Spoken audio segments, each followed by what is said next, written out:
Halo sahabat Primakom dimanapun Anda berada, hari ini kembali lagi bersama saya William Kurniawan. Dan hari ini kita sudah kedatangan narasumber, ada Pak Andi Liminata. Selamat pagi Pak Andi, apa kabar Pak? Pagi William. William sehat juga kan? Harus Pak, harus selalu sehat karena kita di kantor nih di Primakom ini mengutamakan 5M Pak. Ya. Gitu. Dan kita di sini juga ngobrol pakai masker ya Pak ya. Ya. Oke, sahabat Primakom juga harus menjaga kesehatan. Dan kita hari ini mau ngobrol-ngobrol mengenai layanan Primakom, dan mungkin saya mau nanya dulu nih ke Pak Andi. Pak Andi Liminata di sini sebagai apa dan sudah berapa lama Pak ada di Primakom?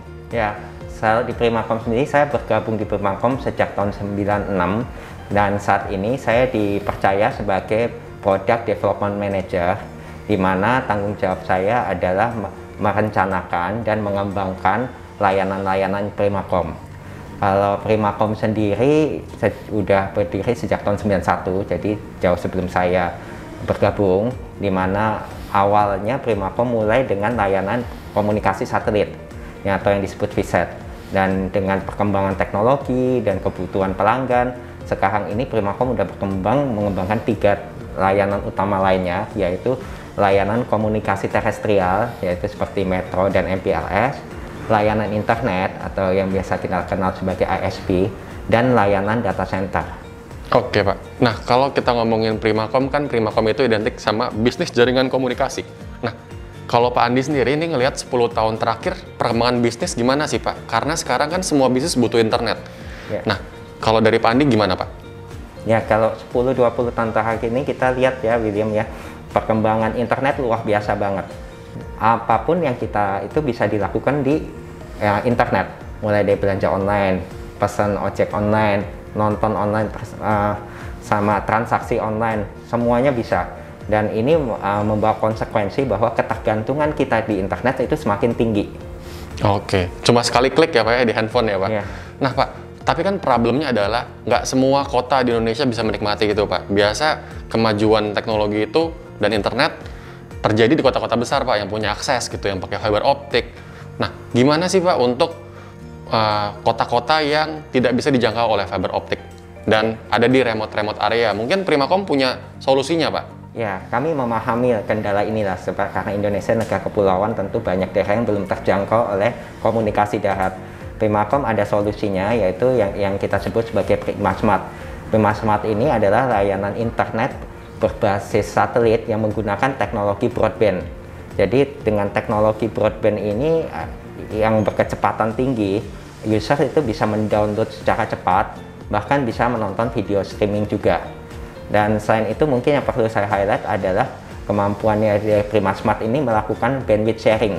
Jadi user ini bisa menggunakan internet dengan biaya yang cukup ekonomis. Oke Pak, kalau dari segi pemasangannya sendiri dan ukuran perangkatnya gimana Pak? Karena ini kan untuk di daerah-daerah yang sulit dijangkau Pak.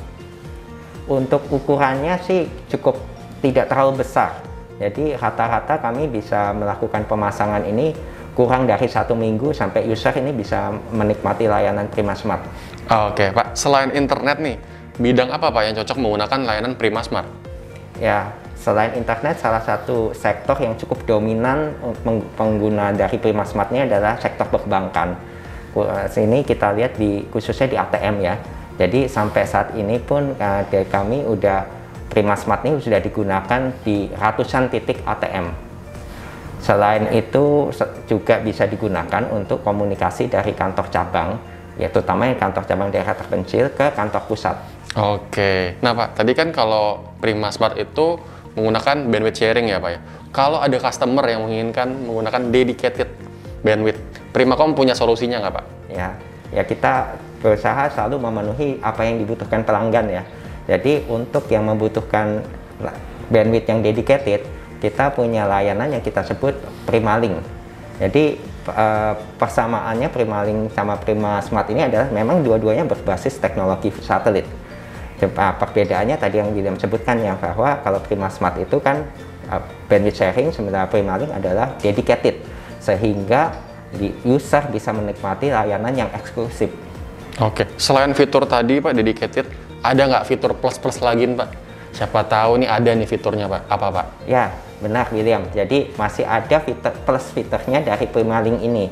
Jadi yang ini kita sebut sebagai Primalink Plus, di mana dia punya kemampuan plusnya dalam artian dia bisa melakukan bandwidth sharing tapi di grup yang eksklusif itu. Jadi si pelanggan bisa menikmati sisi downloadnya dia di sharing, tapi dia tetap bisa menjaga eksklusivitasnya. Wah, menarik nih. Kalau dari segi pemasangannya Pak, ada bedanya nggak dengan Prima Smart? Ya, Primalink ini salah satu fiturnya adalah juga dia bisa di-customize ya. Jadi karena dia bisa di-customize sesuai kebutuhan pelanggan, ukurannya juga bervariasi. Jadi nanti pemasangannya juga disesuaikan dengan ukurannya. Oke, customize ya Pak, tergantung kebutuhan customer. Dan Pak, bidang apa Pak yang cocok menggunakan Primalink dan Primalink Plus? Salah satu bidang yang banyak menggunakan Primalink dan Primalink Plus ini adalah di sektor oil and gas. Karena memang secara nature-nya mereka membutuhkan satu layanan yang eksklusif. Selain itu juga Primalink ini cocok juga bisa digunakan untuk di data center di RC ya, Disaster Recovery Center, untuk sebagai akses cadangan jika terjadi gangguan pada jaringan terestrial. Juga bisa digunakan untuk komunikasi dari kantor cabang ke kantor pusat, khususnya yang banyak usernya. Oke, menarik nih Pak. Pak, kalau boleh saya simpulin, tadi Prima Smart itu berarti cocok untuk customer yang menginginkan cost efektif Pak. Ya. Sedangkan Primalink dan Primalink Plus cocok untuk yang menginginkan dedicated bandwidth Pak. Ya. Wah, ini berarti Primacom menjawab nih ya Pak ya tadi semua kebutuhan customer. Nah Pak, kalau kita ngomongin tentang bisnis jaringan komunikasi, itu ada faktor yang penting Pak, yaitu after sale service. Gitu. Kalau ada gangguan gimana, kalau ada trouble gimana. Nah, Primacom sendiri bagaimana Pak dengan after sale service-nya? Ya, after sale service menjadi perhatian utama kami ya, karena kepuasan pelanggan kan suatu hal yang penting juga. Jadi untuk itu Primacom memiliki NOC, Network Operation Center, yang melakukan monitoring seluruh layanan Primacom termasuk Primalink dan Prima Smart selama 24 jam sehari. Dan dari teman-teman rekan-rekan NOC jika melihat ada sesuatu gangguan, mereka akan coba atasi. Kalau misalnya memang membutuhkan kunjungan onsite, ada tim lapangan yang standby di berbagai service point yang tersebar di seluruh Indonesia. Oke, berarti ini excellent service nih Pak, Primacom ya Pak ya. Komplit dari A sampai Z kita provide, dan kita tadi peduli sama after sale service-nya ya Pak. Nah, ini menarik banget Pak. Mungkin ada nggak yang pengen disampaikan lagi ke sahabat-sahabat Primacom Pak? Terima kasih sahabat Primacom. Semoga layanan kami dapat menjawab kebutuhan Anda, dan kami senantiasa memberikan yang terbaik untuk kelancaran operasional bisnis Anda. Oke, thank you banget Pak Andi atas waktunya. Nah, sahabat Primacom, tadi kan kita udah ngobrol-ngobrol nih, ada Prima Smart, Primalink, dan Primalink Plus. Semoga yang seperti tadi Pak Andi jelaskan bisa menjawab segala kebutuhan bisnis Anda. Dan kalau sahabat Primacom punya pertanyaan, bisa langsung ajukan di kolom komentar, atau sahabat Primacom bisa langsung akses di website kami di www.primacom.com. Akhir kata, saya William dan Pak Andi Liminata mengucapkan terima kasih. Sampai bertemu di episode selanjutnya. Stay safe and stay healthy.